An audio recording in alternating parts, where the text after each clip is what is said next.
there was a lot of respect for India's position, not so much in the geopolitical area, but in terms of the fact that India, right from the beginning, right from the Antarctic area, has been prioritizing and privileging science. And so in many strange ways, and they're quite strange to people like you and me who are not routinely being exposed to conscience keepers kind of conversations, that in many cases they see India as a conscience keeper of this particular polar region, even while accepting that India is certainly not an actual polar power. Russia, I think, also realizes that if it wants to use the NSR and things like that to a greater and greater possible extent, and because it doesn't have all the resources itself, it has to depend on certain outsiders and to help them, bridge that gap. And also, I would say, in the long term, if you see, I think, of course, this is looking at several decades ahead. The NSR is going to be relevant up to the point the trans-polar route opens up. Sir.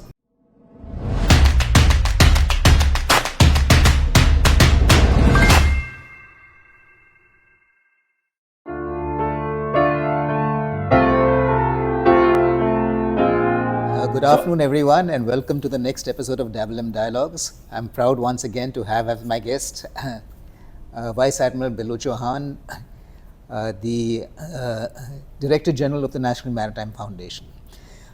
Sir, you've already taken part in this podcast before. Most of the viewers are absolutely familiar with you, so welcome once again on this platform. Sir. Thank you once again. It's always a privilege and a pleasure to be here, and always a privilege to talk to you, whether we are being recorded or not. So I think I've caught you at the right time, sir, and that you're just back from Moscow. Yes. A very exciting place to be right now, I presume, sir.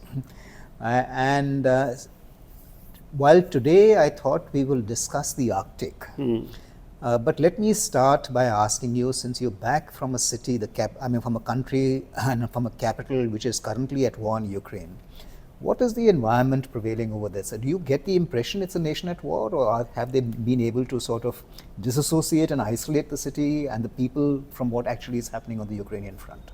Okay, so my impressions are that in Moscow you cannot make out that this is a country that is in conflict with anything. Moscow is running pretty normally. In fact, if you go out at night, the streets are all extremely well lit in the GUM area of the Red Square. There is no visible indicator that people are afraid of the occasional drone strike, etc. There is heightened security, of course, but that could be heightened security on any one or another of many reasons. On the other hand, if you look at the buildings, they are very large number of buildings are looking more and more run down, and clearly there is a financial crunch being felt by the public works people in government. And if you look at the airport, for example, I don't remember how you recall Moscow airport if you ever went there, but it is it has two levels. So one is where people are eating, drinking, the normal things that happen in an airport. All that is perfectly normal, fine. But their amenities, their services in that airport area are visibly run down. Run down. They're visibly third world or fourth world or whatever. They're really quite bad. Having said that, if you go to the city, and I did have the opportunity to walk around in the city, and in that area, there was nothing that I could, in fact, all of us commented upon the fact that it's hard to make out that this is the nation at war. Right. So the malls are full, the subways are running normally, the people are fine, the Bolshoi is in full progress. This is the high north, and Moscow doesn't start with the high north, but it is certainly the gateway to the high north. And I met lots of people who were from St. Petersburg and from areas north of that, and we asked people directly. Another thing I want to tell you about, not so much about the infrastructure, but about the attitudes.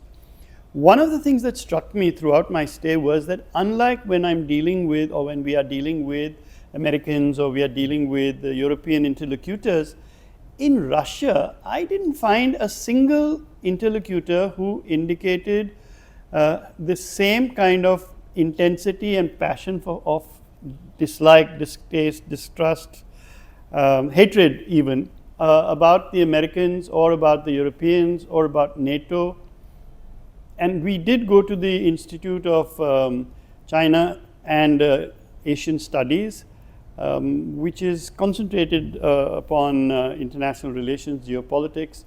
But even there, even in the war game that was played by us and with us, there was nobody who said, or no subtext that was evident about the fact that we hate the Americans for what they're doing, etc., which is quite the reverse of what happens when you talk to American interlocutors or European interlocutors. They express almost visceral hatred for the Russians, whereas the reverse is certainly not true. Yeah, so I think that in infrastructure terms, it's hard to make out that this is a country at war. It is not that Moscow is unaware of drone strikes, etc. The Moscow River has some barricades on the causeway, and certainly there is a huge amount of checking of Russian nationals who are proceeding out of Russia. They get checked on a number of occasions, and I rather think at a number of levels of stringency as well. So I find it quite sort of, it's a very interesting perspective that you've given, because I would have thought that, what Ukraine has succeeded in doing, particularly I would say with the truck launch strikes on air bases and things like that, is what some people call the weaponization of uncertainty. Yep. Where, anything and everything is possible. And normally that prompts a country to sort of hunker down and clamp down to a great extent on security, where everything needs to be checked and rechecked, to make sure that you maintain a certain high degree of, safety for your own people. Right. So you're not noticing that really. I am noticing the opposite. Right. So I ask about these things because, one is able to be at least frank, since we're not representing government anymore. On the one hand, we're also not interlocuting with government specifically. So to that extent, whatever I say does have that caveat to it. But visibly, I mean, after all, we walked around, and it's very difficult to keep a major city from demonstrating any evidence of hunkering down, as you said. So I think that there is a very substantive propaganda war which is going on. And that's not to say that I discount any of the activities, but I certainly feel that the drone strikes, the use of the Ukrainian newer underwater drones and the Tolka family and this whole business of Maguras and all that. Yeah, and also the fact that they've got a 1 ton, they've got bridge busters, and that the aerial drones in terms of range can at least reach all the way to Moscow. But I didn't see any anti-aircraft or anti-drone visible mechanisms. I didn't see any depression amongst the people whom we interlocuted with, and we spoke to ordinary Russians, ordinary Muscovites, and it is true that the sanctions are hitting. It is true that stores are less well stocked than might have otherwise been the case. It is true that SWIFT transactions are problematic, that Visa and MasterCard and all these things don't work. It is true that the nationalized banks in particular are cagey about activities that they do in financial transactions, but those are things that could be possible even outside a war scenario. So sanctions, yes, you can see the effect of sanctions. Are they crippling? Are the pharmacies without medicines? No, none of all that is true. Life normally goes on as Life is certainly pretty normal. Quite normal. Right. In Moscow. Right. So then let's switch to the next area of interest, which is the Arctic. Yeah. And the Arctic, as we know, is becoming increasingly contested for a variety of reasons. First, of course, is a spillover between, you can say, Russia and the West, which is really, now reaching a new domain. And that new domain, I think, is opening up because of the ice melt to some extent, and therefore increasing the accessibility and things like that to come over there. And of course, the organizations that you can say, like the Arctic Council, etc., which at least on the S&T side and on the non-kinetic side, on the non-weaponized side, which provided some degree of a collaboration, cooperation, and in a coordinated approach. Those have practically become defunct for a variety of reasons right now. The main one being, of course, the current conflict which is engaging over there. So, in your view, sir, I mean, you see the Arctic becoming an increasing area of conflict and confrontation, and things sort of opening in that sense, the weaponization that is taking place there. So yeah, I think that this is a good point to dwell upon. First of all, I think that the Arctic. First of all, let me say one more thing about Russia per se. Like any other large and complex country, there are many Russias. And so you will have, I'm not talking about the views also. You will have views in if you talked only in government circles, there possibly would be one set of views. If you talk within government to only military circles, there would be another. But the thing about why I feel strongly about the way that I feel that there is nothing that is dramatically evident is because the Russian system of university activity is pretty much still state influenced, if not state controlled. And one may not be talking to Russian military circles, but one is not far away from them either. Now, coming to the Arctic, most certainly the Arctic is becoming a much more contested space. The Arctic Council was doing a very good amount of work, and the fact that the Arctic Council has now is now bereft of Russia, which is the largest Arctic stakeholder, makes that situation much more polarized and much more polarizable. So again, in the Arctic, there are two full segments. One is the Arctic, which leads on to Alaska and the Canadian Northwest, and the other is, of course, the NSR and all that area. So I think that we need to look at these two things separately. In the case of the Russian ability to control their or to manage their interests in the Arctic, I think that there is a realization that Russia even today doesn't have an adequate number of ice breakers and ice capable ships that could support a future greater amount of commercial activity and traffic in the Arctic. On the other hand, in geopolitical terms, there is certainly a very large amount of interest from China, and there are calls being made. There were calls being made. When I say calls being made, there were opinions being expressed that perhaps Russia should and Canada should set up independent Arctic councils, which of course would defeat the whole purpose of an Arctic Council to start with. So there are not many takers for that kind of view, but the view exists, and the fact that the view is being articulated implies that there is some disquiet.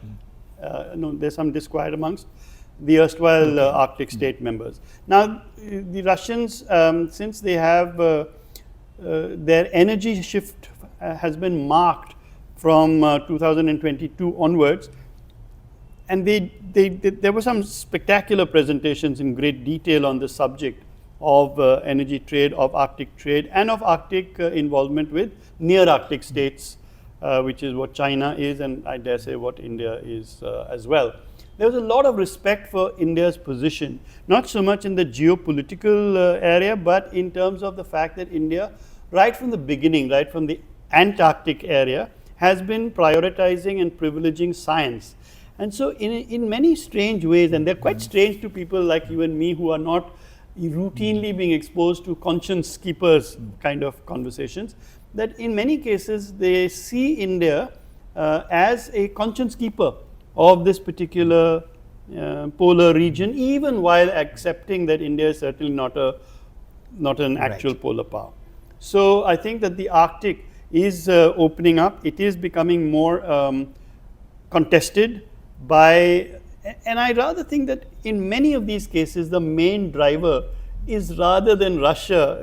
I too would like to say that Russia is the whipping boy, and it is the whipping boy, but it's not really the villain of the piece. In many cases, the intractable positions of the West are very evident. And So in that sense, so also, I mean, the Arctic 7 used to believe more on Arctic exceptionalism at one time, so Yeah.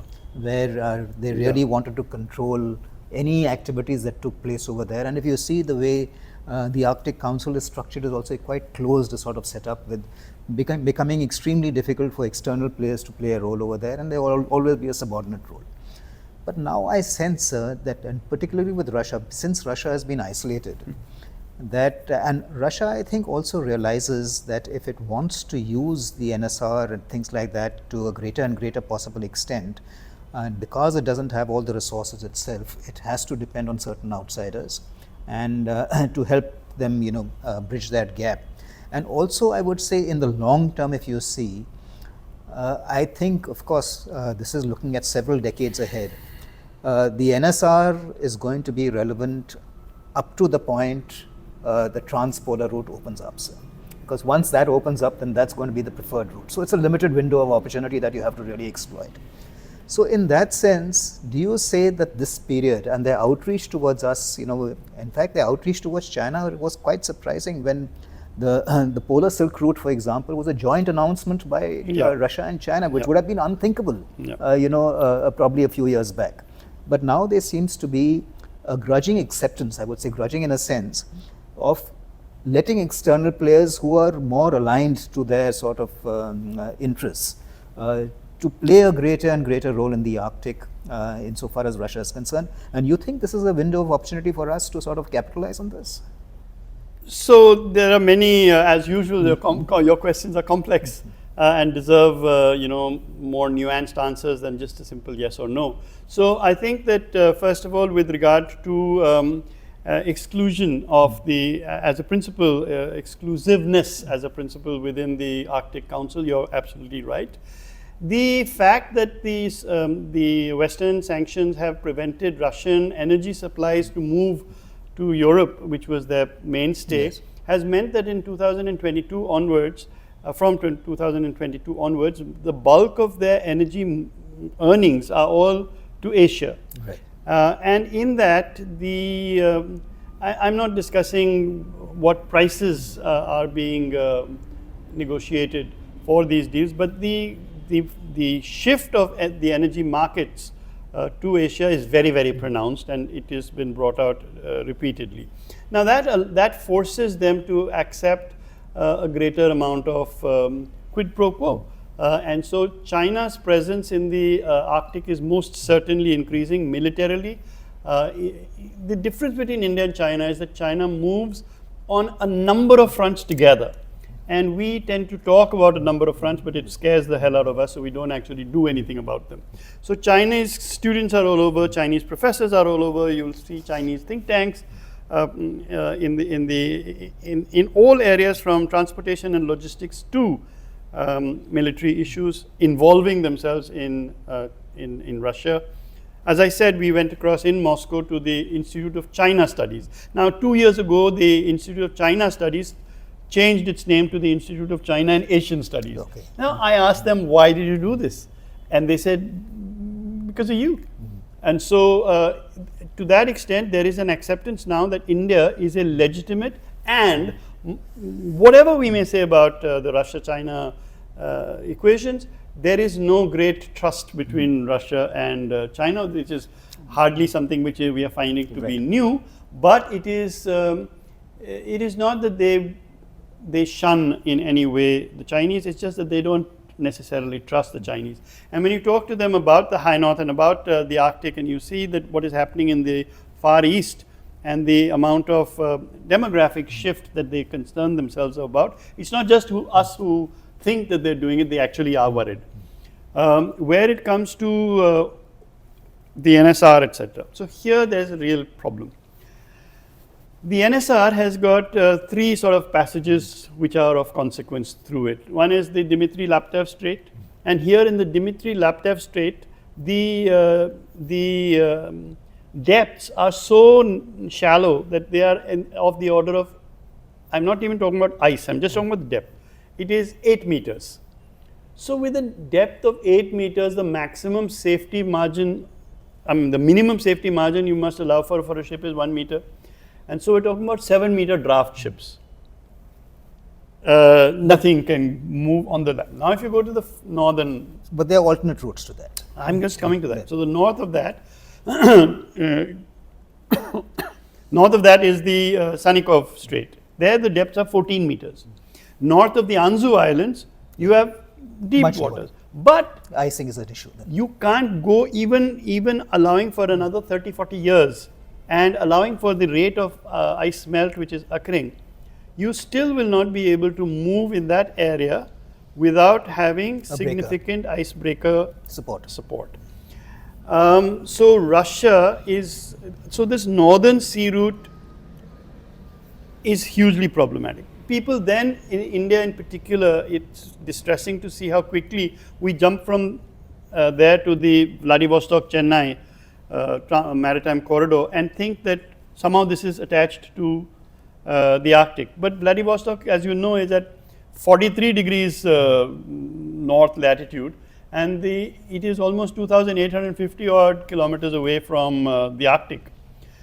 So now the question is, if the Vladivostok-Chennai route is to be actually exploited, is that economically feasible? Is it something But that's that we got nothing need? to do with the Arctic really. It does. So the argument that we seem to be focused upon is the argument wrapped around the northern sea route.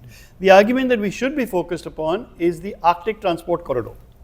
Now this Arctic transport corridor is not only limited to the northern sea route. So the question that arises is, how do goods actually come to Vladivostok? How do they reach Vladivostok in the first place? And there you will find that they come on two main rail lines. One is the Trans-Siberian Railway and the other is the Baikal-Amur main line. So these two rail passages bring goods to Vladivostok, whether these goods are coal or they are other minerals, or they come by pipeline if they are oil and natural gas. So the area that India should, in my opinion, concentrate very heavily upon is the shoulder between the Arctic, High North and Vladivostok. This shoulder is what we need to concentrate upon, and rather than simply concentrating on nothing except the northern sea route, we should be concentrating upon the transport corridor as a whole.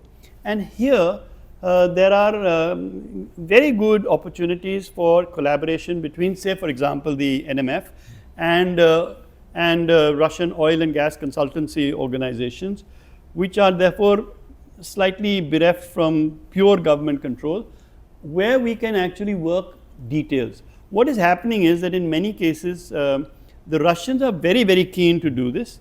We have a certain amount of work to be done in working the shoulder. Because if goods can reach Vladivostok, then they can certainly reach India in bulk. If goods are to travel from the high north to India, then the St. Petersburg Sea route is the appropriate route, because no matter which route you take for the next, you said many, many decades. Now it's difficult to project many, many decades, but let's take say 5 decades from now. In 5 decades from now, I don't think the situation will significantly change, because if a route is to be established, then a shipping route requires not only the start point and the destination point, but it requires, for it to be viable, it requires a very large number of, or as many as possible, intermediate points from where hinterland transport can be provided to be able to move goods from these hinterland points. The trouble in the high north is that there are no such population centers from which this intermediates can be fed. We're talking in case there is evacuation of requirements from the high north and the shipping is being used as a tool. The other requirement is transit. I mean, it doesn't make too much sense for us, but for countries like Europe, in Europe and China, it does make a lot of sense. So if you look at Europe and China and you look at the northern sea route per se, Yes. as you are aware, it is a shorter route, but Yes. it is only shorter route up to Shanghai. If you are moving goods from Rotterdam to Shanghai, Yes. it is true that this is a much shorter route, but only that much. So now there are many questions. If you're talking about Yes. China, there are many questions. If you're at Shanghai, very few Indian studies exist in which we have done the study about, we have done any work on what kind of business models would apply to ports being built north of Shanghai, where the ports are subject to extremely heavy siltation, versus the business models that are valid for ports which are south of Shanghai, which are rocky and deep and don't require frequent dredging. So because dredging is such a major factor in the Bohai Gulf, for example, although the Dalian naval base is right there, but inside the Gulf there's no depth. There's no depth, but you still have large ports. Because like, you have like Tianjin and Sector. So if you look at these two, Tianjin and Dalian, Yes. Dalian for naval build and Yes. Tianjin for commercial build, you will see that there is a massive amount of work being used to dredge that. So if we're going to stay with those two ports, then whatever work had to be done has been done. All I'm saying is that the ports that are north of Shanghai are definitely going to benefit from a shorter sailing distance. But is distance the sole criteria or not is a moot point. And in many cases, if you look at the the Chinese offtake of trade from Europe, from Northern Europe, then I think that it's less than 2.9% of Chinese trade is emanating from or to Northern Europe. And Germany is the only country that could conceivably benefit in any significant manner.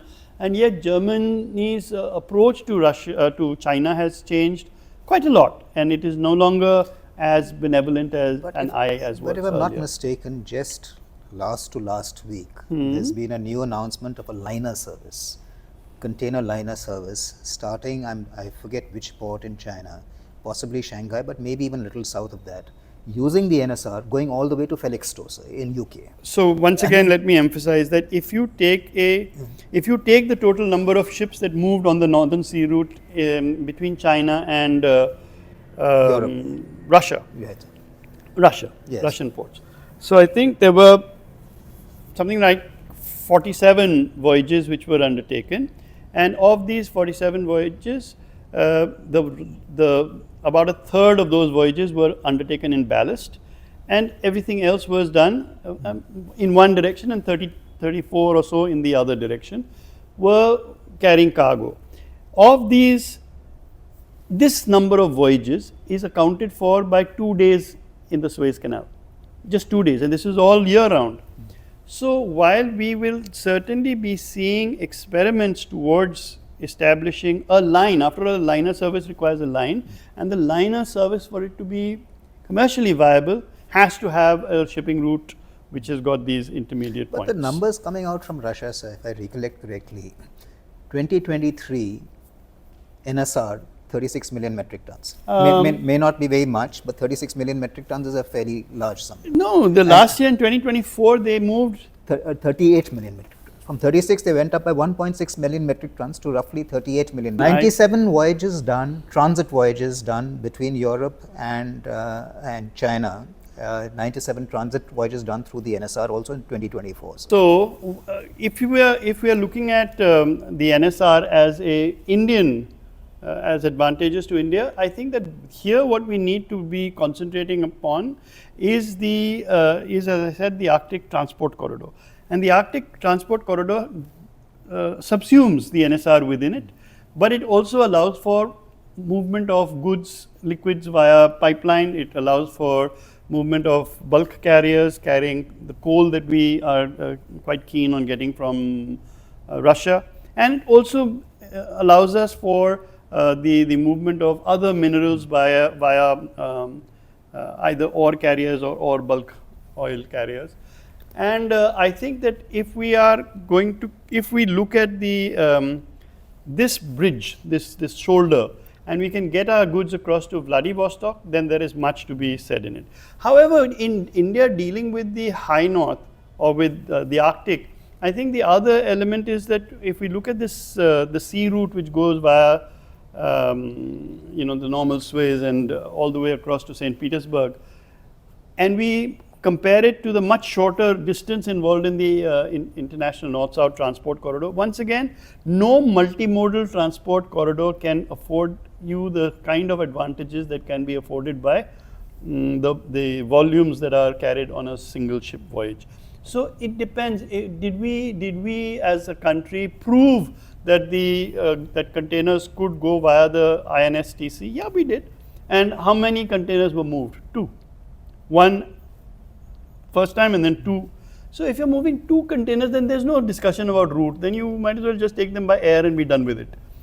But if you're talking about large scale containers, large scale movement, then we're talking about containers, if nothing, even if you allow for 4,500 TEU, which is the largest of the Indian container vessels, which is now a paltry figure, because standard container movement is in the order of 11 to 21,000 containers or TEU. So 21,000 TEU cannot go by the INSTC and generate any economies of scale because of the sheer number of points at which this cargo will have to be offloaded and reloaded in different modes of transportation. So I think that, so will St. Petersburg and this movement not constitute dealing with the Arctic? Of course it will. So this belief that India has got nothing which it can gain from dealing with Russia vis-a-vis the Arctic is wrong. The belief that India has therefore only got one option to either consider or discard the whole Arctic route wrapped around the centrality or otherwise of the Northern Sea route is wrong. Because if we look at the Arctic as a region, the riches that the Arctic has in terms of its minerals, whether liquid or otherwise, the possibilities of beneficial trade movement with India, if we look at the Arctic as a transport corridor, whether the transport corridor has one branch going from St. Petersburg via the sea route all the way to Mumbai, or whether it, or at least all the way to Mumbai, or whether we are looking at the NSR and a sea route coming via Vladivostok finally. In both cases, we are good. Both cases deserve significant study. I think that therefore, those people who are looking at this shoulder part, which is what we intend to do definitely and hopefully with your own help, I think that we are on a very good probability vis-a-vis Russia. Where we will have problems in dealing with the Northern Sea route issues is with regard to the rest of the members of the West. Here, I must tell you about this war game to which I've alluded twice already. Here, what was done was that one of the teams of the Russian groupings was in fact functioning as NATO, and their job, their assigned task in that game was to prevent an India-Russia relationship from burgeoning. That was their tasking. That means how do we prevent Russia from entering into a long-term relationship with India and vice versa. And one of the points that they made, which was very interesting, they said was, apart from the standard ones of coercing India vis-a-vis the military dependence that has been built up, one of them, Monty, was that they said that we would normally pick up, try and repair the relationships between Russia and the USA, Right. thereby marginalizing India.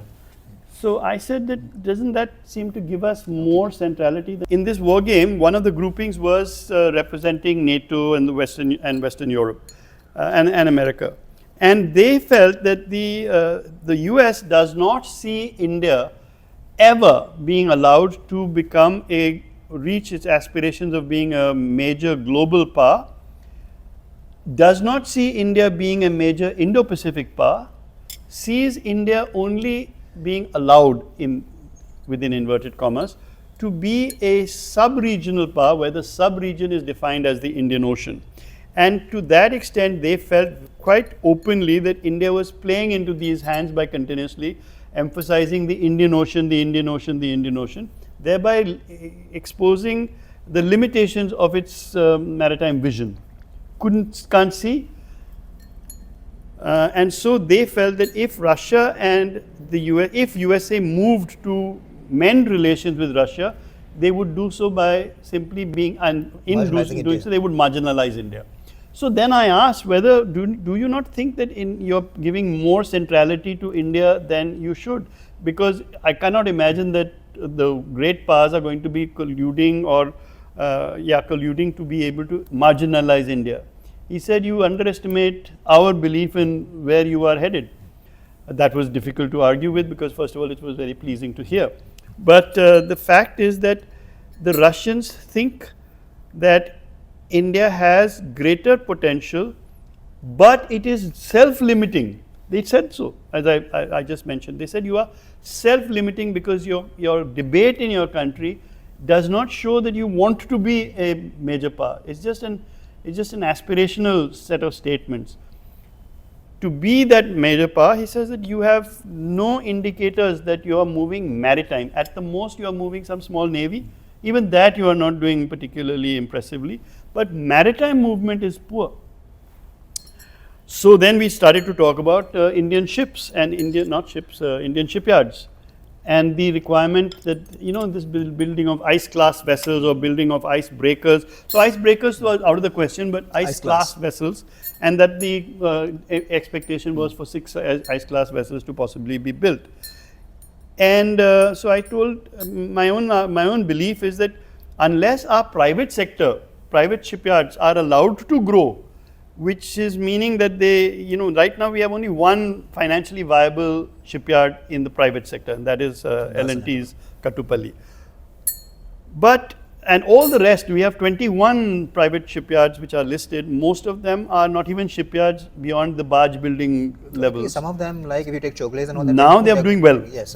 But so unless this ecosystem develops, because a shipyard is not just the shipyard, its area and the skilled labor. There is skilled labor required. Then there's an ecosystem required. There's an industrial base that is required. So Goa, which is where the Timlo yard is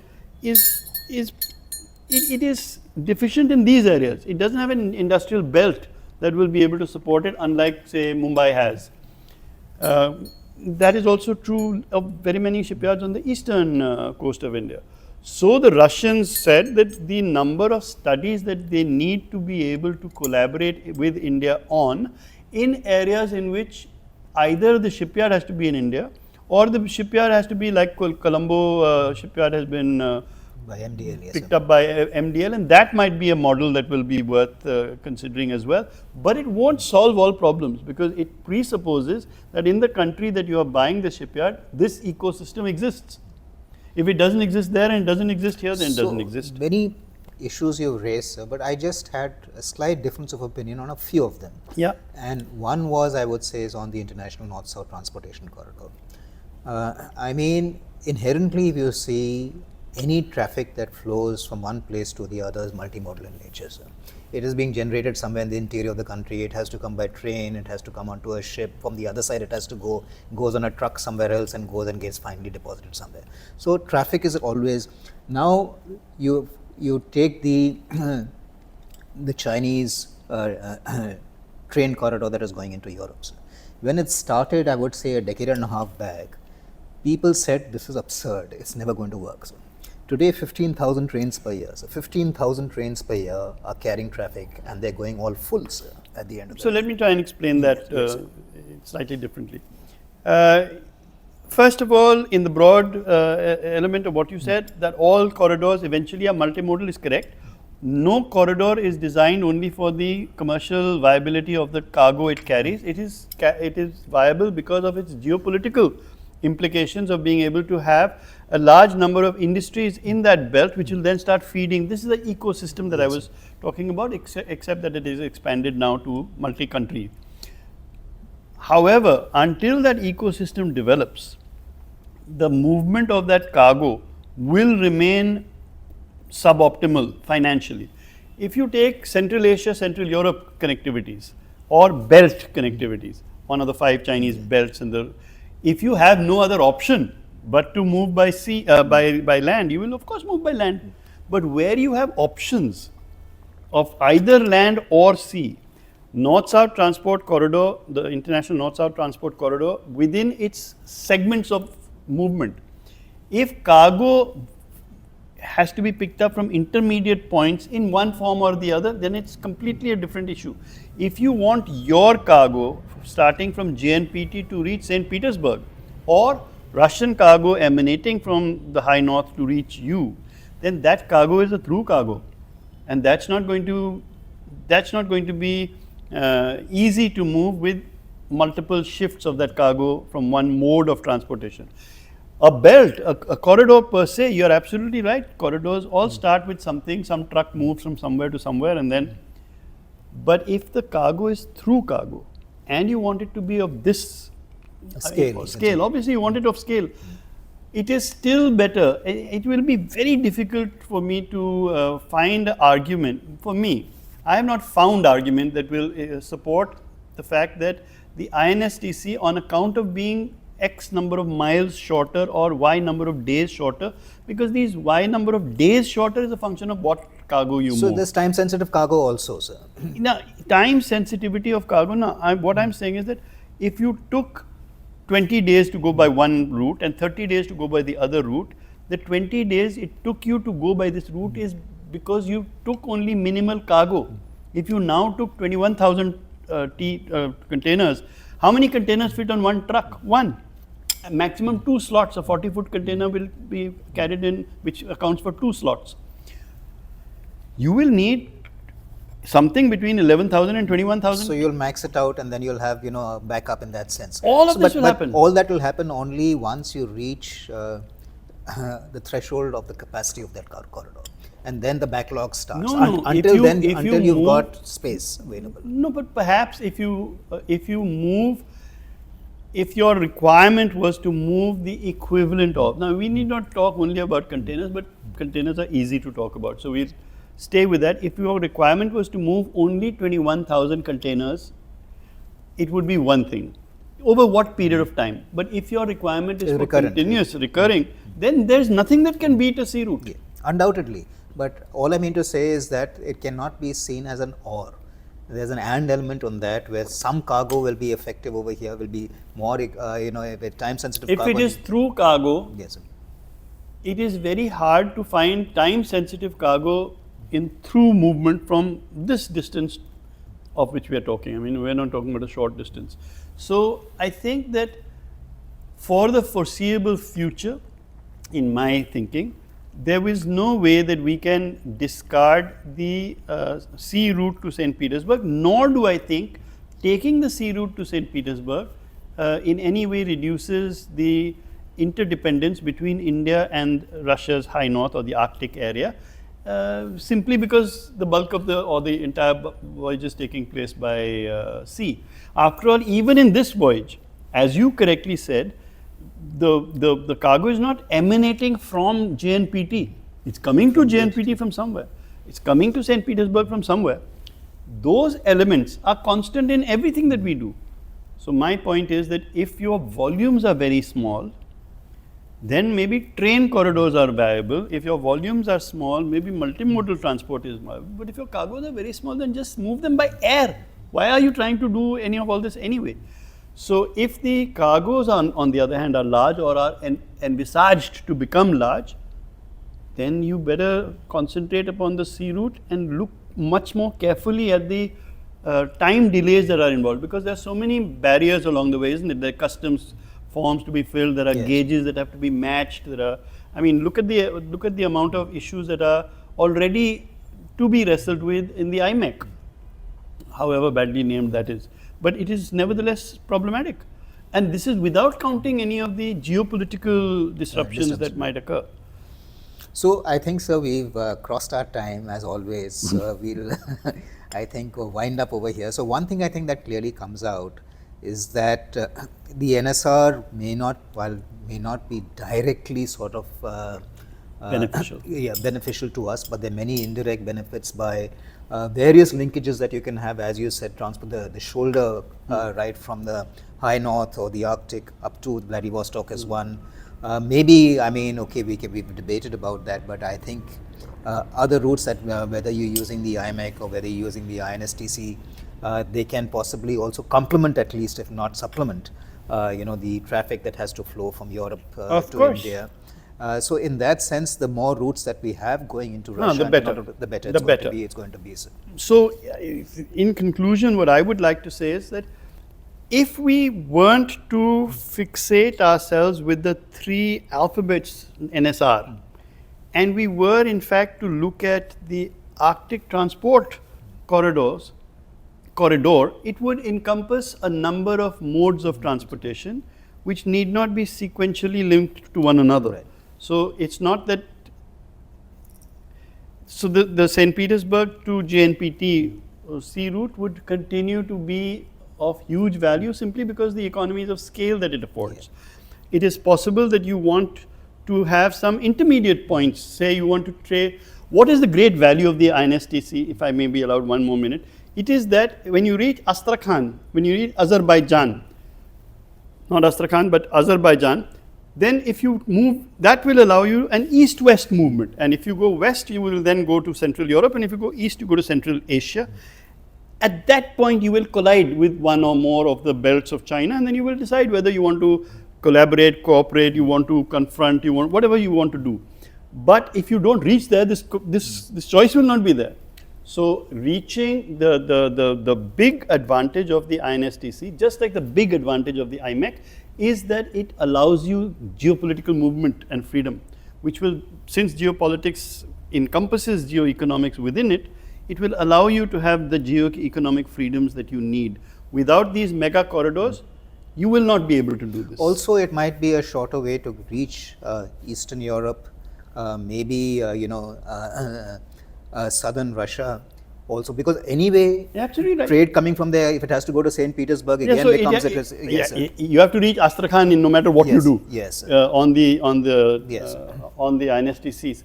So once you reach Astrakhan, between Astrakhan and Amirabad, let's say in Iran, you have an east-west freedom of movement. Yeah. Without doing, so this INSTC should not only be thought of in its NS term, it should also be the intermediate areas. The intermediate. And the east-west axes across it. That's right. And it is there that the real value of these things will come, because it is only then that we will be able to either compete with or otherwise collaborate with other countries, including China. So it remains for me to thank you once again for a very engaging conversation. And thank you. Welcome back from Russia, sir. Well, I must say that it's good to be back in India.